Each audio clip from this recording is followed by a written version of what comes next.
नमस्कार दोस्तों, बहुत बहुत स्वागत है आपका AR एकेडमी के यूट्यूब चैनल में। तो दोस्तों, क्रॉप डिजीज की इस कड़ी में हम आज लेकर आए अरहर, सोयाबीन, ग्राउंडनट और मस्टर्ड की डिजीज के बारे में डिस्कस करेंगे।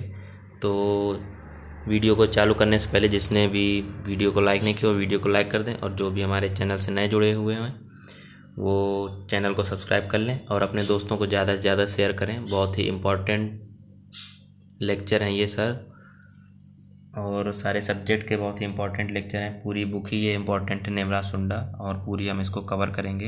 एग्ज़ाम से पहले इसको पूरा कवर करेंगे। तो चलिए शुरू करते हैं आज। सबसे पहले है अरहर की डिजीज के बारे में। तो सबसे पहले है फ्यूजेरियम विल्ट। तो फ्यूजेरियम विल्ट, इसके भी सिम्टम्स सेम होते हैं जैसे कि हमारे चने में होते हैं, और इसका भी जो पैथोजन होता है वो होता है Fusarium oxysporum forma species udum. तो ये most destructive soil borne disease है, fungal disease, wilting of leaves and plant. तो इसमें क्या होता है, जैसे कि उसमें विल्टिंग होने लगती है ग्राम में, कि रूट्स उसकी डिकम्पोज होने लगती हैं और प्लांट विल्ट होने लगता है, उसी तरह इसमें भी विल्टिंग होने लगती है, रूट डिकम्पोज होने लगती है। पहले लीव्स की विल्टिंग होगी, फिर स्टेम की विल्टिंग होगी, और फिर पूरा का पूरा प्लांट मुरझा जाता है, पूरा का पूरा प्लांट नष्ट हो जाता है। तो ये हमारा फ्यूजेरियम विल्ट कहलाता है। इसका जो मैनेजमेंट करते हैं वो करते हैं mixed cropping and crop rotation. No chemical control found effective. कोई भी केमिकल कंट्रोल इसका ज़्यादा इफेक्टिव नहीं है। तो इसके लिए हमें यही सबसे अच्छा मैनेजमेंट है कि हम क्रॉप रोटेशन को ज़्यादा से ज़्यादा अपनाएं और अच्छे से क्रॉप रोटेशन करें, जिससे कि जो सॉइल बॉर्न उसमें पैथोजन है वो न रह जाएं। नेक्स्ट है स्टेलिटी मोजैक। तो ये होता है स्टेलिटी मोजैक वायरस के द्वारा। इसका जो वेक्टर है वो है इरियोफिड माइट। इरियोफिड माइट जिसका नाम है एसेरिया कजानी, उसके द्वारा ये ट्रांसमिट होती है। बहुत ही ज़्यादा इंपॉर्टेंट क्वेश्चन है, पूछा जाता है कि sterility mosaic of arhar is transmitted by, तो वो Aceria cajani. It renders the plant sterile by inhibiting flower formation. तो इसमें क्या होता है, प्लांट स्टाइल हो जाता है, जो कि कैसे होता है कि फ्लावर फॉर्मेशन ही नहीं होता है, तो फिर उसमें ऑर्गन्स ही नहीं पाए जाएंगे, तो एक प्रकार से स्ट्राइल निकलेगा।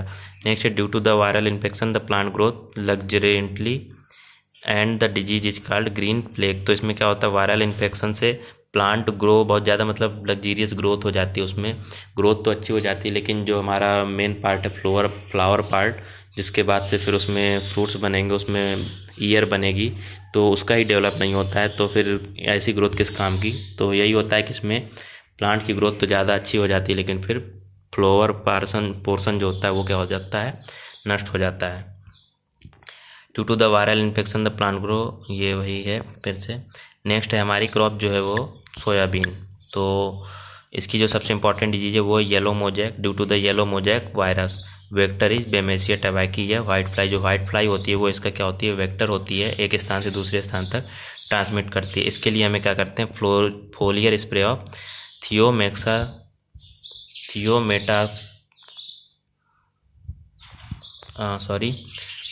तो जो ये येलो मोजैक वायरस के द्वारा होती है, इसके लिए क्या करते हैं कि थियोमेथॉक्साम की जो है @60 ग्राम AI, जिसका मतलब होता है एक्टिव इंग्रेडिएंट पर हेक्टेयर की दर से इसका यूज करते हैं।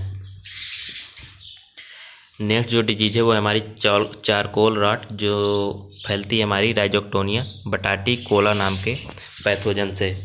किसके द्वारा, राइजोक्टोनिया बटाटी कोला। इसमें क्या होता है कि reddish black to brown necrotic lesion at crown portion. तो क्राउन पोर्सन मतलब टर्मिनल पोर्सन कहलाता है हमारा crown portion.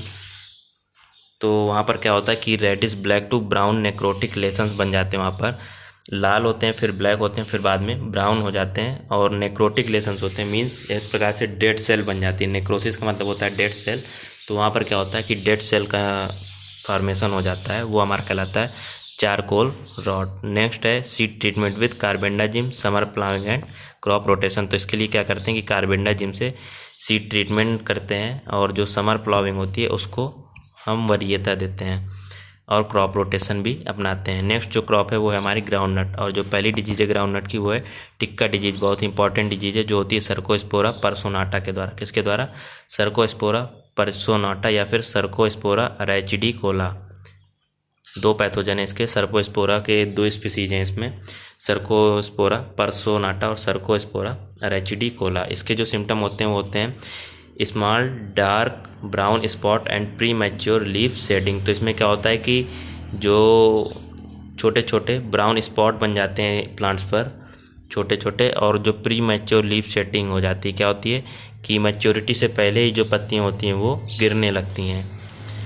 In case of Cercospora personata brown spot are regular and not more than 0.6 in diameter. तो ये इन दोनों स्पीशीज की खासियत है कि जो सर्कोस्पोरा पर्सोनाटा का अगर इन्फेक्शन हुआ है तो इसमें क्या होगा कि जो ब्राउन स्पॉट हैं वो रेगुलर होंगे, रेगुलर बेसिस पर होंगे और 0.6 mm डायमीटर से ज़्यादा नहीं होंगे। 0.6 डायमीटर होगा, इससे ज़्यादा बड़े नहीं होंगे। लेकिन अगर सर्कोस्पोरा अरेचिडिकोला का इन्फेक्शन है तो फिर यहाँ पर जो स्पॉट होंगे वो होंगे इरेगुलर स्पॉट होंगे और इनका जो डायमीटर होगा वो 0.6 mm से ज़्यादा होगा। इसका जो मैनेजमेंट करते हैं वो करते हैं बाविस्टिन के स्प्रे से और स्प्रे मैंकोजेब, या तो फिर बाविस्टिन का स्प्रे करते हैं @ 0.3% की दर से, या फिर मैंकोजेब का स्प्रे करते हैं 1.5 kg per hectare 40 day after sowing. तो 40 दिन बुआई के बाद मैंकोजेब का हम क्या करते हैं, स्प्रे करते हैं। नेक्स्ट जो डिजीज है वो है collar rot and dry root rot. तो ये जो होती है किसके द्वारा होती है, एस्परजिलस नाइगर के द्वारा। बहुत ही इंपॉर्टेंट है ये एस्परजिलस। तो it produce aflatoxin in stored kernel. अगर इसका इन्फेक्शन हो जाता है तो क्या होता है कि एफ्लाटॉक्सिन प्रोड्यूस करता है। कौन, एस्परजिलस एफ्लाटॉक्सिन प्रोड्यूस करता है। और इसका जो सिम्टम होता है attack at seedling stage at the base and black spores are seen at root. तो जो बेस होता है वहाँ पर इसका इन्फेक्शन होता है और जो रूट्स होती हैं उसमें ब्लैक स्पोर्स देखने को मिलेंगे। तो ये जो एफ्लाटॉक्सिन होता है, एफ्लाटॉक्सिन का निर्माण होता है। अगर एस्परजिलस का आक्रमण हो जाता है, इस डिजीज हो जाती है ये, तो जब आप मूंगफली खाते हैं तो जो कड़वाहट होती है वो किसकी वजह से होती है, एफ्लाटॉक्सिन की वजह से ही होती है। जो कोई मूंगफली आपको अगर कुछ का टेस्ट अलग होता है, पंजेंट टेस्ट होता है, तो वो इसकी वजह से ही होता है। किसकी वजह से, एफ्लाटॉक्सिन की वजह से। इसका जो मैनेजमेंट है वो करते हैं सीड ट्रीटमेंट विद मैंकोजेब। तो मैंकोजेब से सीड का ट्रीटमेंट करते हैं या फिर बाविस्टिन से सीड का ट्रीटमेंट करते हैं। Soil drenching with Bavistin, Bavistin से सॉइल की ड्रेंचिंग करते हैं। या फिर application of trichoderma viride, trichoderma viride का एप्लीकेशन करते हैं @ 4 kg पर हेक्टेयर की रेट से, mixed with 50 to 20 kg well rotted FIM and subsequently irrigated the field. तो ट्राइकोडर्मा विरिडी को किससे मिक्स करके, FIM में मिक्स करके 15 से 20 kg FIM में मिक्स करके इसको वेल इरीगेटेड लैंड में इसको क्या करते हैं, एप्लीकेशन करते हैं। It has antagonistic effect on pathogenic fungi. तो इसमें क्या होता है कि एंटागोनिस्टिक इफेक्ट भी रखता है ये पैथोजेनिक फंजाई के लिए। नेक्स्ट जो क्रॉप है वो है हमारी मस्टर्ड, और मस्टर्ड की जो सबसे इम्पॉर्टेंट डिजीज है वो है वाइट रस्ट या फिर ब्लिस्टर डिजीज भी इसे कहते हैं, वाइट रस्ट ब्लिस्टर। तो बहुत ही इंपॉर्टेंट है ये, बहुत ज़्यादा पूछा जाता है कि किसके द्वारा होता है। वाइट रस्ट डिजीज जो होती है मस्टर्ड की वो होती है एल्ब्यूगो कैंडिडा से। इसका जो सिम्टम होता है वाइट और yellow pustules, variable size and shape on lower surface of leaf. तो लोअर सरफेस में, लीफ की लोअर सरफेस में वाइट या फिर येलो पस्ट्यूल्स बन जाते हैं जो कि फंगल स्पोर जिनमें पाए जाते हैं। या फिर infection covers all parts except roots. तो रूट को छोड़कर प्लांट्स के जितने भी पार्ट हैं सब में इन्फेक्शन होता है। इसका जो मैनेजमेंट करते हैं वो करते हैं ब्लीटॉक्स से। ब्लीटॉक्स का स्प्रे करते हैं 15 दिन के इंटरवल में। या फिर seed treatment with apron 35 SD, या फिर सीड ट्रीटमेंट करते हैं एप्रॉन से 6 ग्राम पर kg सीड की रेट से। या फिर 2 to 3 स्प्रे मैंकोजेब। तो मैंकोजेब का 2 से 3 स्प्रे करते हैं 20 दिन के इंटरवल में। नेक्स्ट जो डिजीज है वो है अल्टरनेरिया ब्लाइट, जो होती है अल्टरनेरिया ब्रेसिकी से। किससे होती है, अल्टरनेरिया ब्रेसिकी से। जो इसका सिम्टम होता है वो होता है concentrate black spot on leaves, stem and pots.